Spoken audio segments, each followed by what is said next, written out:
अस्सलाम वालेकुम। This is our human resource management lecture जिसमें हम एम्प्लॉय रिलेशन मैनेजमेंट को डिस्कस करने जा रहे हैं। और बहुत सारे टॉपिक्स हमने पहले डिस्कस कर लिए हैं। अब हम जो स्टार्ट कर रहे हैं वो एम्प्लॉय रिलेशन मैनेजमेंट है। तो एम्प्लॉय रिलेशन किसी भी ऑर्गेनाइजेशन के लिए बहुत इंपॉर्टेंट पार्ट प्ले करता है, रोल प्ले करता है। अगर किसी भी ऑर्गेनाइजेशन के अंदर रिलेशंस एम्प्लॉयज़ के स्ट्रॉन्ग नहीं है, वो मैनेजमेंट के साथ हों, वो सुपीरियर्स के साथ हों, वो सबऑर्डिनेट्स के साथ हों, वो अगर स्ट्रॉन्ग नहीं है, उनकी कम्युनिकेशन बेटर नहीं है, तो वो ऑर्गेनाइजेशन फ्लॉप हो जाती है, वो ऑर्गेनाइजेशन की प्रोडक्टिविटी रुक जाती है, ग्रोथ रुक जाती है। तो इसी को हम अंडरस्टैंड करेंगे कि एम्प्लॉय रिलेशन की इंपॉर्टेंस क्या है और ये क्या होते हैं और इसको किस तरह से हम जो है वो इम्प्रूव कर सकते हैं और रोल क्या प्ले करता है, एम्प्लॉयज़ क्या रोल प्ले करेंगे उसमें। तो चलिए ये इसको स्टार्ट करते हैं। एम्प्लॉय रिलेशन मैनेजमेंट को अंडरस्टैंड करने से पहले we need to understand about the employee relation. Employee relation क्या होगा, ठीक है। Employee relation refer to an organization's efforts to create and maintain a positive relationship with employee। ये रेफ़र करता है ऑर्गेनाइजेशन के अंदर के ऑर्गेनाइजेशन क्या एफर्ट्स पुट करती है अपने एम्प्लॉयज़ के रिलेशनशिप को बेटर करने के लिए और maintain a positive relationship. Positive relationship क्या होगा कि एक एम्प्लॉय का दूसरे एम्प्लॉय के लिए एहसास हो और वो एक दूसरे की केयर करते हों और उनकी कम्युनिकेशन बेटर हो, वो पॉलिटिक्स क्रिएट ना करते हों, वो मिसहैप्स क्रिएट ना करते हों, वो प्रॉब्लम्स क्रिएट ना करते हों, वो कॉन्फ्लिक्ट ऑफ इंटरेस्ट उनके बीच में ना आता हो। तो इसको हम क्या कहते हैं कि ये एक एम्प्लॉय का रिलेशन है और वो पॉजिटिव रिलेशन है उनके साथ। अब हम इम्पॉर्टेंस ऑफ एम्प्लॉय रिलेशन देख लेते हैं कि इसकी इम्पॉर्टेंस क्या है बेसिकली एम्प्लॉय रिलेशन की, ठीक है। Individual can take decisions alone. देखें बहुत ही इंपॉर्टेंट पॉइंट है कि जो एक इंडिविजुअल है वो अकेला डिसीजन मेकिंग नहीं कर सकता। वो अगर डिसीजन मेकिंग करेगा भी तो वो स्ट्रॉन्ग डिसीजन मेकिंग नहीं होगी। जब वो एक ग्रुप की सूरत में अपने टीम मेंबर से सजेस्ट करेगा, उनसे बात करेगा, तो जब वो डिसीजन मेकिंग करेगा तो वो स्ट्रॉन्ग डिसीजन मेकिंग भी होगी और वो एक अच्छा डिसीजन ले सकेंगे। उसके बाद है work becomes easy if it shared among all. Second इसकी इंपॉर्टेंस ये है कि जब वो एक दूसरे से अपने वो काम को शेयर करते हैं तो वो इजी हो जाता है उनके लिए फीडबैक लेना, उनसे सजेशंस लेना, माइंड्स को शेयर करना, तो वो काम उनका आसान हो जाता है जब वो एक दूसरे से मिल के काम करते हैं in a team work, in a group. Third importance point इसका ये है कि organisation becomes happy place to work. अच्छा, ऑर्गेनाइजेशन के अंदर एक becomes happy place. Happy place का मतलब क्या है कि जहाँ पे वो काम करते हैं वो एक एज अ फैमिली की तरह काम करते हैं और उनका इन्वायरमेंट एक हैप्पी इन्वायरमेंट हो जाता है जहाँ पे एम्प्लॉयज़ फेड अप फील नहीं करते, वो बोर नहीं होते, वो अपने काम से उकताते नहीं हैं, वो रोज़ की सेम रूटीन से जो है वो डिस्टर्ब नहीं होते। नेक्स्ट चलते हैं, discourage conflicts and fight among individuals.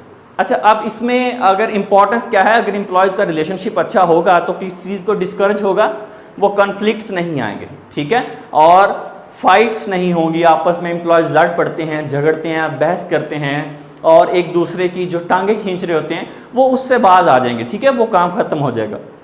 Reduce the problem of absenteeism at work. जब आपका काम में दिल नहीं लगेगा, आप बोर हो रहे होंगे, तो डेफिनेटली आप एक दिन आए, एक दिन छुट्टी कर ली, ऑर्गेनाइजेशन के अंदर ऐसा होगा। अगर वर्क का इन्वायरमेंट एक फैमिली की तरह हो, एक अच्छा क्रिएटेड इन्वायरमेंट हो, रिलेशनशिप स्ट्रॉन्ग हो, कॉन्फ्लिक्ट्स ना आ रहे हों, तो वहाँ पे क्या होता है कि ये एब्सेंटिज्म की जो प्रॉब्लम है ये नहीं आती और रेगुलर वर्क पे काम होता है। अच्छा, इसके बेनिफिट्स क्या होंगे, इसके रिजल्ट्स क्या आएंगे, इसका कंक्लूजन क्या आएगा कि आपकी प्रोडक्टिविटी इंक्रीज़ होगी, एम्प्लॉय मोटिवेटेड रहेंगे, वो ज़्यादा काम करेंगे, प्रोडक्टिविटी अचीव करेंगे, बेनिफिट्स ऑर्गेनाइजेशन को ज़्यादा से ज़्यादा होंगे, ग्रोथ ज़्यादा से ज़्यादा होगी। इन अनदर केस अगर ऐसा नहीं हो पाता तो वो उनकी जो ग्रोथ है वो भी डिक्रीज़ होगी, बेनिफिट्स भी डिक्रीज़ होंगे। Because we never know when we need it. Employee relation is also important because हमें ये नहीं पता कि हमें किसी पर्सन की किस वक्त ज़रूरत पड़ जाए। वो जो खोटा सिक्का होता है वो भी चल जाता है, ऐसा पर्सन जो कुछ नहीं करता वो भी आपके एक ना एक दिन काम आ जाता है। सेम लाइक दैट कि जब आपको किसी भी टाइम पे किसी भी एम्प्लॉय की ज़रूरत पड़ सकती है, इसलिए रिलेशनशिप स्ट्रॉन्ग होना चाहिए, ना सिर्फ अपने डिपार्टमेंट के साथ स्ट्रॉन्ग होना चाहिए, ऑन द अदर डिपार्टमेंट, जो बाकी डिपार्टमेंट्स ऑर्गेनाइजेशन के अंदर, वहाँ पे भी आपका जो रिलेशनशिप है वो स्ट्रॉन्ग होना चाहिए, ठीक है, ताकि आपकी जो कम्युनिकेशन स्ट्रॉन्ग रहे और आप बेनिफिट्स को अचीव करें और हेल्दी इन्वायरमेंट क्रिएट हो। इसके बाद हम चलते हैं improve employee relation. Now we are talking about that कि एम्प्लॉयज़ का रिलेशन इम्प्रूव कैसे हो सकता है, वो कौन सी टेक्निक्स यूज़ की जाएँ या स्टेप्स यूज़ किए जाएँ। Involve team members, important point है, अपने टीम मेंबर्स को इन्वॉल्व करें।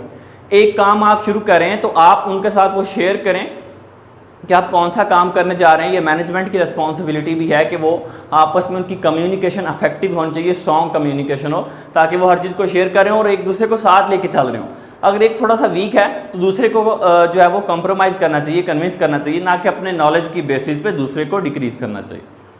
Encourage individuals to share their work with each other. Individuals को एनकरेज किया जाए, एम्प्लॉयज़ को इनकरेज करें कि आप अपना काम अपने टीममेट्स के साथ को बताएं, उनके साथ शेयर करें अपनी जो भी आप काम कर रहे हैं, ताकि आपको बेहतर गाइडलाइंस मिल सकें। जब आपके माइंड्स मिलते हैं, ब्रेनस्टॉर्मिंग होती है, तो आपके पास डिफरेंट आइडियाज़ आते हैं। अगर एक आइडिया पे वो काम करने जा रहा है, वो इतना स्ट्रॉन्ग नहीं है, तो डिसीजन मेकिंग आपकी क्या होगी कि वो गलत हो जाएगी। इसलिए जब डिफरेंट, अगर एक को आइडिया पसंद नहीं है तो वो कुछ नया आइडिया दे सकता है, ठीक है, तो या उसको वो कन्विंस करने की कोशिश कर सकता है। So that assign targets and ask contribute equally.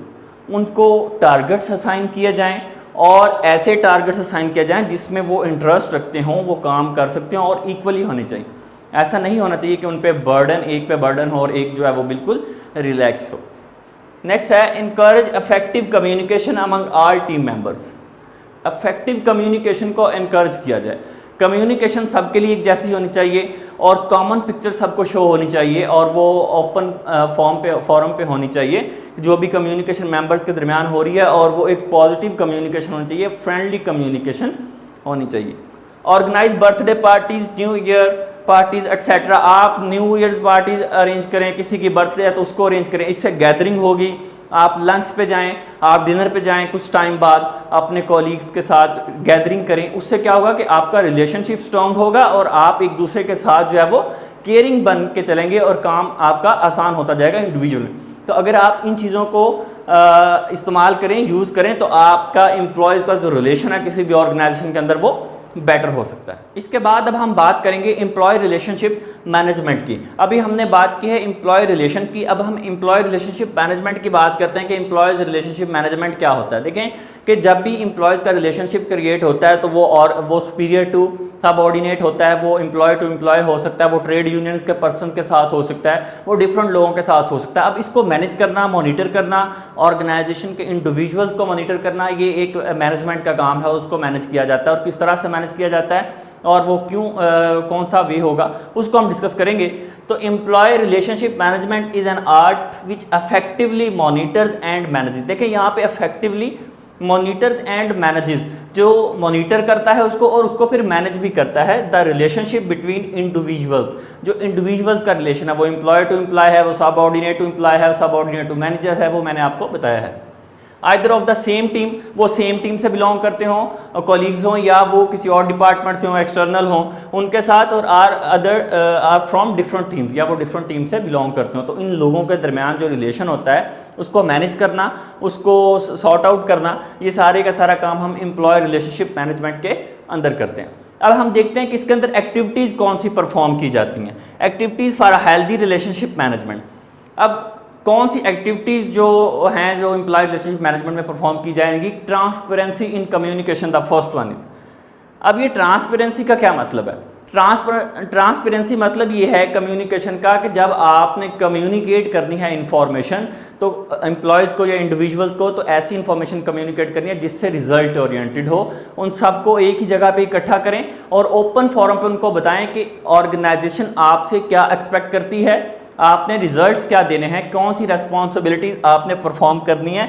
इसमें किसी भी तरह की कोई भी एम्बिग्यूटी नहीं होनी चाहिए। अगर होगी तो ऑर्गेनाइजेशन के जो रिजल्ट्स हैं जो वो एक्सपेक्ट करती है वो एज इट इज़ नहीं आएंगे। नेक्स्ट है encourage group activities at the work place. लोगों को जो इंडिविजुअल्स होंगे उनको एनकरेज किया जाए कि वो ग्रुप में काम करें, एक्सेप्ट कि वो इंडिविजुअली काम करें, अपनी एफर्ट्स को दिखाने की कोशिश करें। उनको ग्रुप की एक्टिविटीज़ का बताएं कि ग्रुप में उनको टास्क असाइन किया जाए, उनको डिफरेंट एक्टिविटीज़ या उनको बेनिफिट्स बताया जाए, ब्रेनस्टॉर्मिंग का बताया जाए कि अगर आप आइडियाज़ शेयर करेंगे, आपकी एक प्रॉब्लम सॉल्व नहीं हो रही तो ग्रुप की एक्टिविटीज़ में आपकी प्रॉब्लम जो है वो सॉर्ट आउट हो सकती है।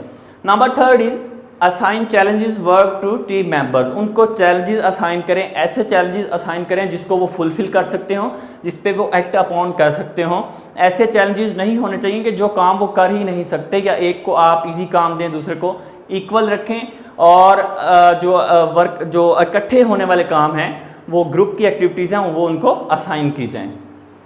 The employees must be motivated to avoid politics and blame game at work. Employees को इतना मोटिवेट करें, उनको इतना कुछ बताएं, उनको समझाएं, ट्रेनिंग्स दें कि वो एम्प्लॉयज़ का रिलेशनशिप जो है स्ट्रॉन्ग हो, एक दूसरे पॉलिटिक्स में इन्वॉल्व ना हो, जिसको कहते हैं कि ऑर्गेनाइजेशन के अंदर कुछ जो सोसाइटीज़ बनती हैं उसमें इन्वॉल्व ना हो, एक दूसरे की जो गॉसिप्स करें वो उससे अवॉइड करें। जितनी भी प्रॉब्लम्स क्रिएट होती हैं, कॉन्फ्लिक्ट क्रिएट होता है, उस सब चीज़ों से जो है वो उनको अवॉइड करें। ब्लेम गेम ना, एक दूसरे पे इल्ज़ाम लगाना, अपना काम ठीक ना करना, दूसरे की जो है वो मैनेजर को जाके बताना, ऐसी एक्टिविटीज से उनको मोटिवेट करें कि आपने नहीं करनी। Partialities must be avoided for a better employ relation. अब ये पार्शियलिटीज़ क्या हैं? Not too much friendly. आप किसी भी एम्प्लॉयज़ के साथ इतने फ्रेंडली ना हो जाएं कि आप अपने राज उसको बताने शुरू कर दें और वो आपकी प्राइवेसी लीक करना शुरू कर दें।